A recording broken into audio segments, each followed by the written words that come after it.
2021년 건강을 위해서 꼭 필요한 시간이죠. 데일리 건강 시작하겠습니다.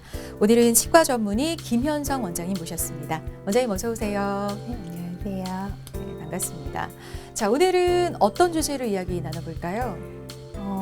치아를 우리의 몸의 보석이라고 부르는 말이 있을 정도로 치아 건강은 우리 삶에 큰 영향을 미칩니다. 이처럼 소중한 치아를 상실한 경우 많은 분들이 임플란트 치료를 고려하시는데요. 오늘은 이 임플란트란 정확히 어떤 치료인지 자세히 알아보는 시간 갖도록 하겠습니다. 네. 임플란트는 상실된 치아를 대체하는 치료 방법 중에 하나로 많은 분들이 관심을 갖고 계신데요. 특히 이미 경험하신 분들도 많을 거라 생각이 듭니다. 오늘 임플란트에 대해서 자세하게 알아보겠습니다. 자, 먼저 임플란트 어떤 치료법인지부터 좀 짚어주시죠. 골조직과 유착될 수 있는 식립체를 앞골에 이식하여 치아를 수복하는 시술입니다. 보통 인공치아 또는 제3의 치아라고도 불리는데요. 치아에 결손이 있는 부위나 치아를 뽑은 자리에 임플란트 본체를 심어서 자연치의 기능을 회복시켜주는 치과 치료 중 하나라고 볼 수 있습니다. 그러니까 치아가 빠지면 그 자리와 기능을 대체해줄 무언가가 필요하죠. 그리고 현재 가장 보편적으로 진행되는 치아 대체 방법이 바로 임플란트 같은데요. 자, 그렇다면 이런 임플란트가 치아를 대체하는 가장 흔하고 또 최선의 치료라고 보면 될까요, 선생님?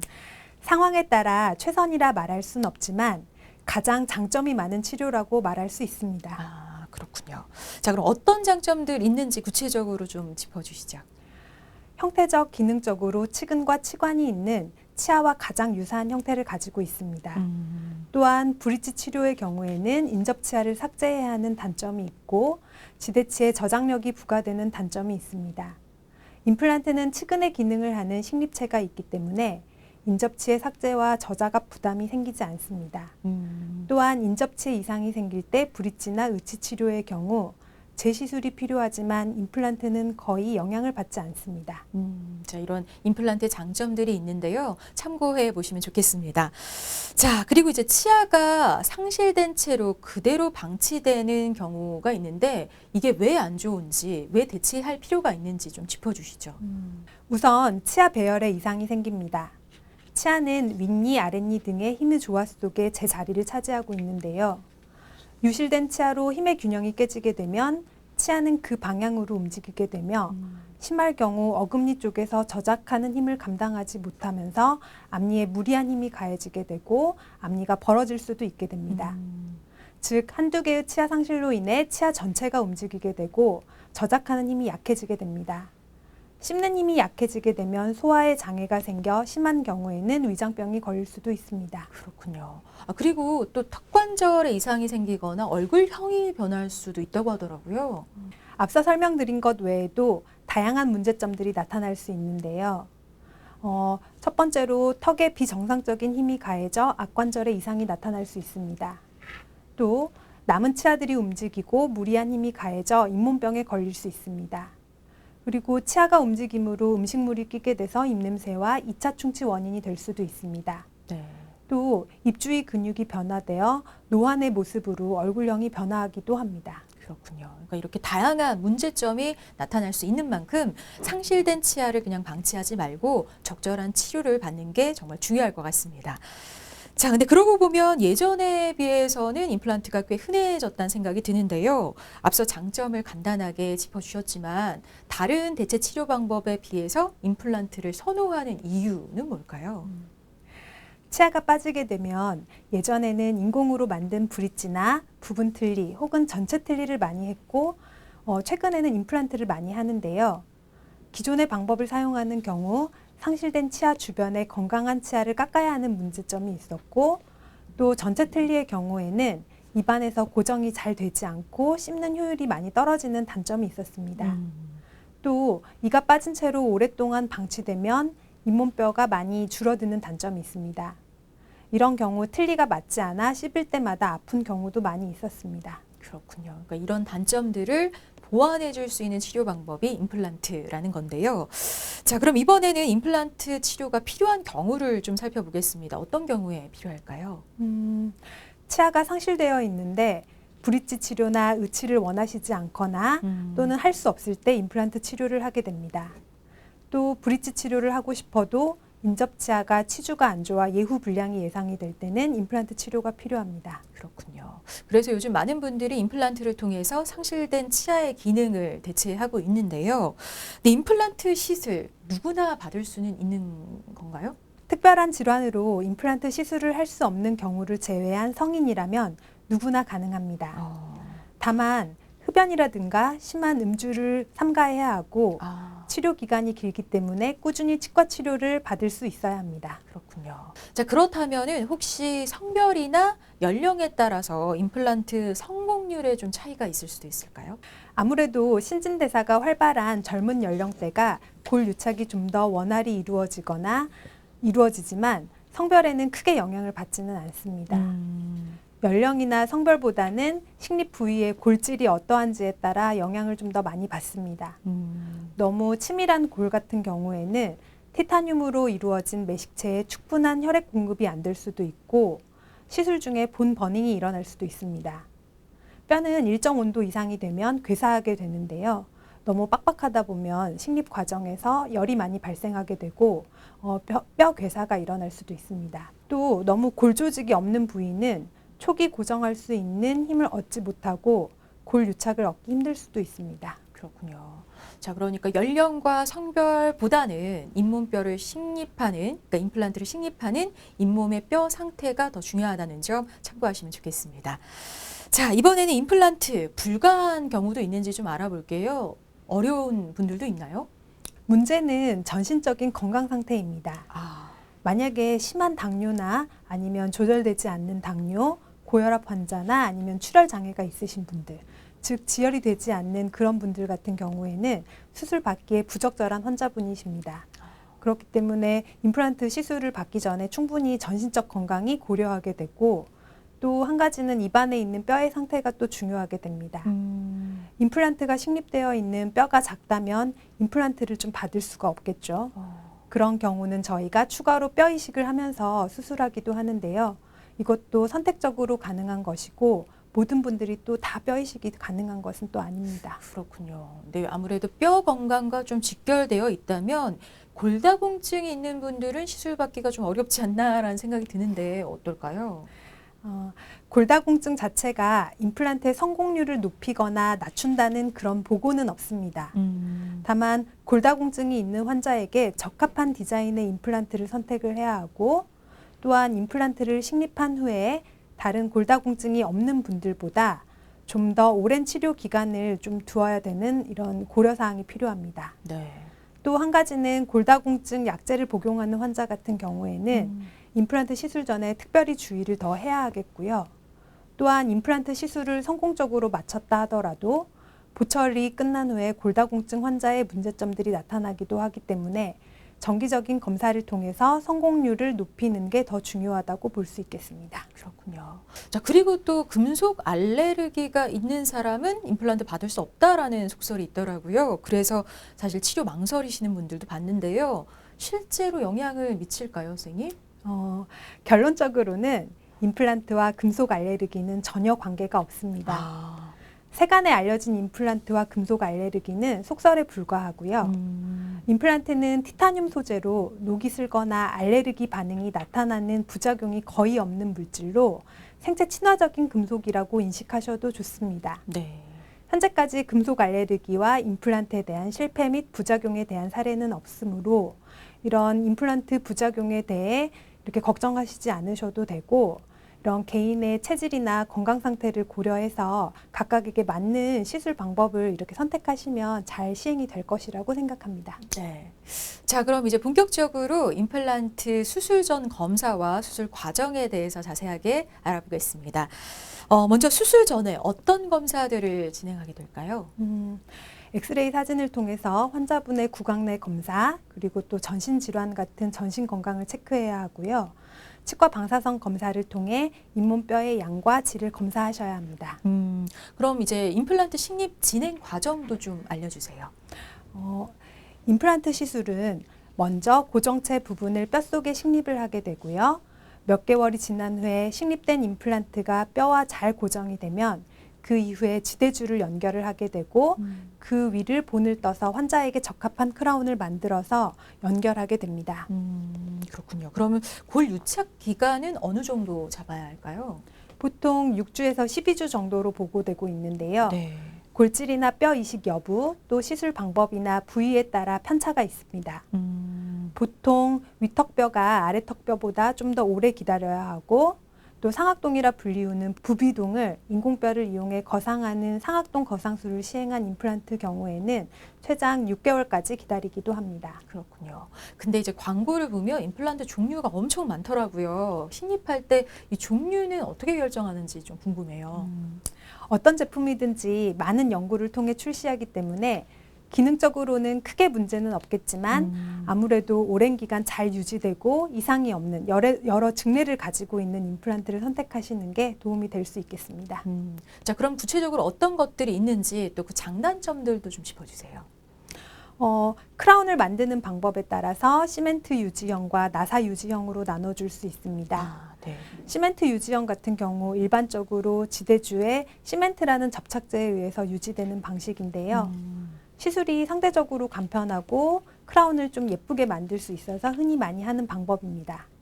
다만 단점으로는 임플란트에 문제가 생겼을 경우에 크라운을 제거하는 것이 힘들 수가 있기 때문에 다른 방법으로는 이제 나사 유지형 방법을 좀 생각해 볼 수도 있습니다.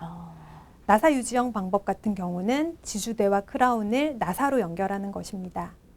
나사 유지형 임플란트의 장점은 나중에 임플란트에 문제가 생겼거나 수리가 필요할 때 쉽게 크라운을 제거할 수 있다는 장점이 있고, 대신에 나사가 들어가는 구멍이 눈으로 보이기 때문에 약간은 좀 보기 싫은 단점도 존재합니다. 이런 보철물의 형태는 환자분이 선택하시는 것이 아니라 시술하는 의사분이 입안의 환경과 또 임플란트의 위치나 각도 그리고 경사도에 따라서 환자분한테 제일 적합한 보철 형태를 선택해서 제공하는 것이 더 중요하다라고 볼 수 있겠습니다. 네. 자, 그럼 계속해서 임플란트에 걸리는 시간도 좀 알아볼게요. 어느 정도 시간을 잡아야 할까요? 임플란트가 성공하기 위해서는 임플란트 고정체가 뼛속에 단단히 붙어 있어야 되는데요. 아랫뼈 같은 경우에는 임플란트 식립을 하고 한 2개월이나 3개월 후 이렇게 고정이 되고, 위턱뼈 같은 경우에는 5개월이나 6개월이 지나야 어느 정도 뼈와 임플란트가 단단하게 붙게 됩니다. 만약에 뼈 이식을 동반을 하면 조금 더 오래 기다리셔야 할 수도 있습니다. 네. 근데 이렇게 5, 6개월씩 기다려야 한다고 하니까 한꺼번에 여러 개를 하면 생활에 더 불편하지 않을까라는 걱정이 들기도 하는데요. 한 번에 두세 개씩 해도 괜찮은 걸까요? 임플란트 시술은 이제 하나가 상실이 된 경우에는 하나만 심을 수 있지만, 만약에 전체적으로 이가 없는 경우에는 20개 이상도 심는 경우가 있습니다. 여기서 임플란트를 몇 개 심는지 개수가 중요한 게 아니라 환자분이 그 시간 동안에 임플란트 시술을 받을 수 있는 전신적인 건강 상태가 있는지, 그리고 이거를 좀 견뎌내실 수 있는지 체크하는 게 더 중요하다라고 볼 수 있겠습니다. 네. 아, 그리고 임플란트 뭐 하루 만에 검사해서 치료까지 이런 광고들도 많이 봤는데요. 실제 이렇게 하루 만에 임플란트 시술을 마쳐도 괜찮은 걸까요? 심한 염증이 없고 임플란트 식립 공간이 충분한 경우에는 당일 치료도 가능합니다. 특히 전치나 소구치 같이 치근이 하나인 단근치의 경우에는 발치 즉시 임플란트를 권해드리는 편입니다. 그렇군요. 자, 그 방법도 정말 점차 다양해지고 있는 것 같은데요. 디지털화된 방법으로 임플란트 수술을 또 할 수 있다고요? 네, 이런 식으로 내비게이션 임플란트라고도 하는데요. 네. CT 촬영과 컴퓨터 스캔을 통해 미리 종류와 식립 방향을 정하고 시술하는 방법입니다.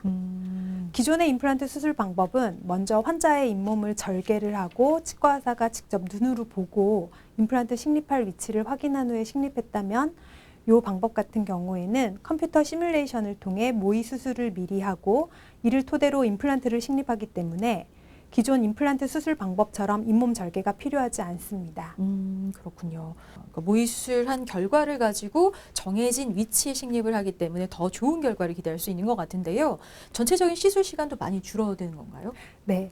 기본적으로 절개와 봉합을 하지 않는 방법이기 때문에 시술 시간도 굉장히 단축이 되고 치유 시간 또한 단축이 됩니다. 또한 모의 수술도 CT 촬영 및 구강 스캔을 통해 컴퓨터로 데이터화하기 때문에 오래 걸리지는 않습니다. 그렇군요.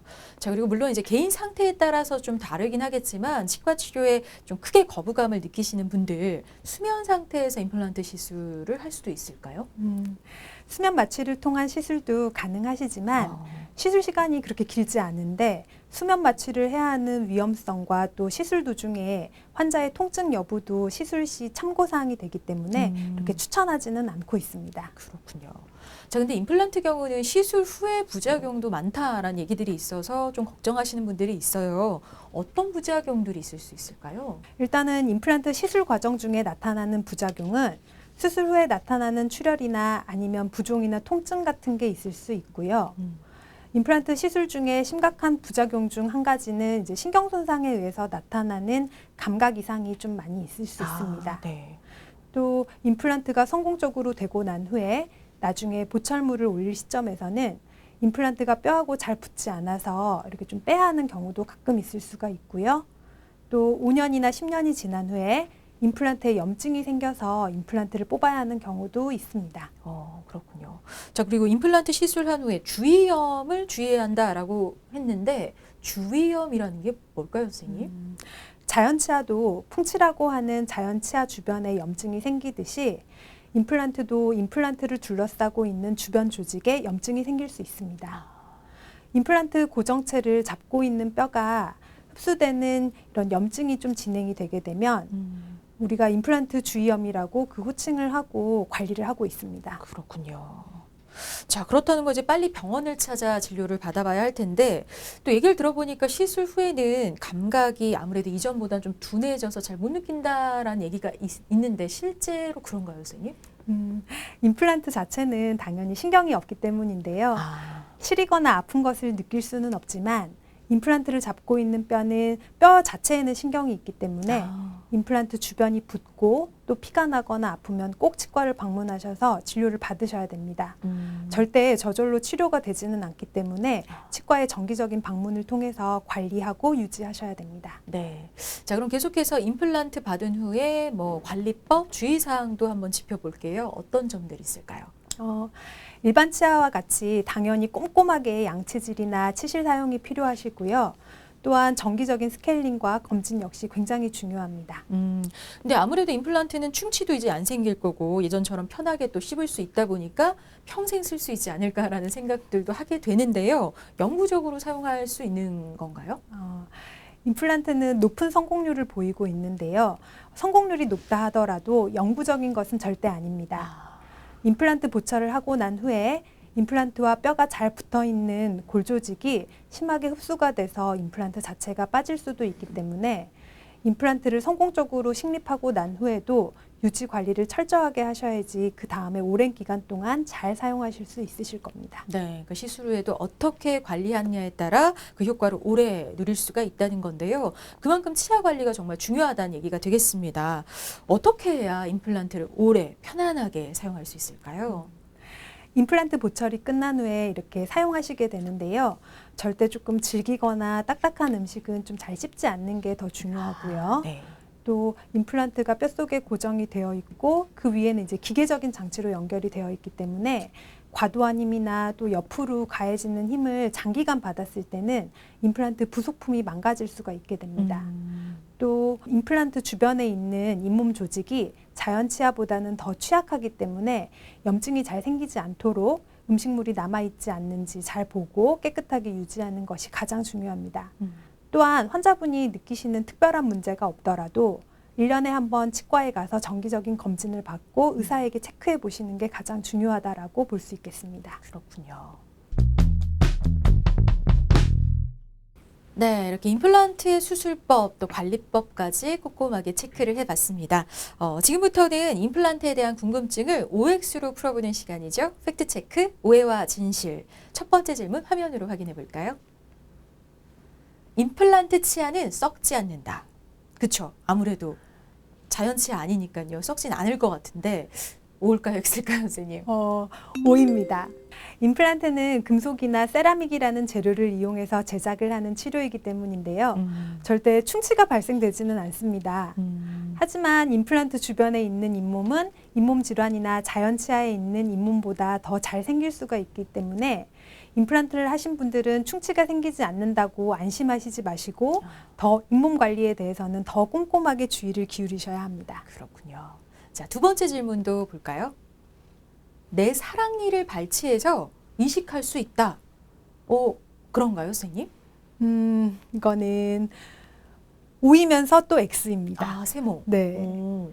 어떤 경우에는 자기가 뽑은 사랑니를 이전에 발치해놓은 부위에 이식해서 성공적으로 사용하실 수도 있게 되는데요.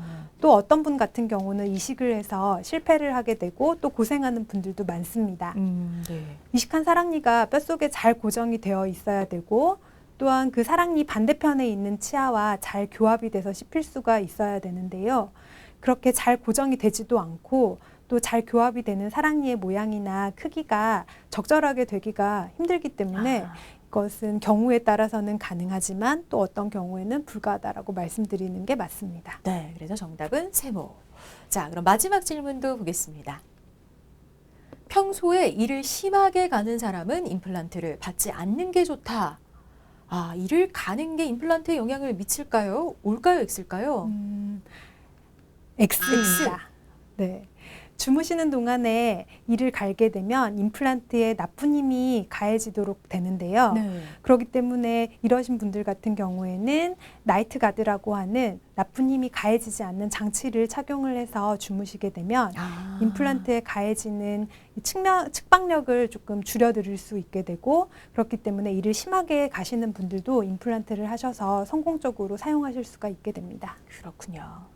자, 이제 계속해서 임플란트에 대한 시청자 여러분들의 궁금증을 모아봤습니다. Q&A 닥터에게 물어봐. 첫 번째 질문 화면으로 확인해 볼게요. 임플란트 수술을 앞두고 있습니다. 임플란트 수술 후에 아무 음식이나 먹어도 되는 건지 궁금합니다. 라고 물어보셨네요. 임플란트 수술하고 좀 피해야 할 음식 종류가 있을까요, 선생님? 임플란트를 통해서 이렇게 저작 기능이 향상이 되기는 하시겠지만 한동안은 식사에도 주의하실 필요가 있습니다. 시술 부위에 자극을 줄 수 있는 자극적인 음식은 피하는 것이 좋겠고 또 시술 부위에 악영향을 끼칠 수 있는 딱딱하고 질긴 음식 역시 좀 피하시는 것이 좋습니다. 네. 시술 후에는 죽이나 부드러운 음식 위주로 영양분을 고루 구성해 섭취하시는 것이 좋겠습니다. 네. 자, Q&A 닥터에게 물어봐 두 번째 질문도 이어갑니다. 임플란트 시술을 위해서 병원을 알아보고 있습니다. 하지만 상담을 받는 곳마다 시술 방법과 비용 등이 조금씩 다른데요. 치과 선택 시 고려해야 할 점 있다면 알려주세요. 라고 물어보셨네요. 실제로 이제 병원마다 너무 차이가 있다 보니까 고민들 하시는데 어떤 팁이 있을까요, 선생님? 정확한 진단이나 환자 맞춤형 계획, 그리고 꼼꼼한 시술, 그리고 체계적인 사후 관리가 구축되어 있는지 살펴보시는 것이 더 중요할 것 같습니다. 임플란트는 식립 전도 중요하고 중, 후 모두 이렇게 관리가 매우 중요하기 때문에 수술이 끝났다고 해서 끝이 아니고 임플란트 보증서를 통한 AS 시스템 등 처음부터 끝까지 꼼꼼하게 책임져 주는 치과인지 꼭 확인하시는 게 더 중요하다라고 보겠습니다. 네. 자, 이제 마무리할 시간이 다 됐는데요. 마지막으로 임플란트 수술 고민하고 계신 분들께 마지막 정리 말씀, 당부 말씀 좀 전해주시죠. 임플란트는 상실된 치아를 대체하는 가장 좋은 치료 방법이고요. 현재까지 나와 있는 방법 중에서는 가장 환자분들한테 편안한 시술이라고 볼 수 있습니다. 또한 우리나라에서는 만 65세 이상 환자분들에게 2개의 임플란트 시술이 보험으로 적용이 되기 때문에 조금 더 저렴한 비용으로 이렇게 시술 받으실 수 있게 되고 또 환자분 관리나 이런 부분이 잘 되시면 추후에도 길게 잘 성공적으로 유지하고 쓰실 수 있기 때문에 적절한 치과에서 환자분 본인 상태에 대한 상담을 받으시고 또 잘 선택하셔서 잘 사용하실 수 있으시면 좋겠습니다. 네. 제2의 치아 임플란트. 튼튼하긴 하지만 만능은 아닌 만큼 살뜰하게 잘 챙겨서 오래 효과적으로 편안하게 사용할 수 있었으면 좋겠습니다. 쉽게 풀어가는 건강 이야기 데일리 건강 오늘 여기까지고요. 김현성 원장님과 함께했습니다. 원장님 고맙습니다. 네, 감사합니다.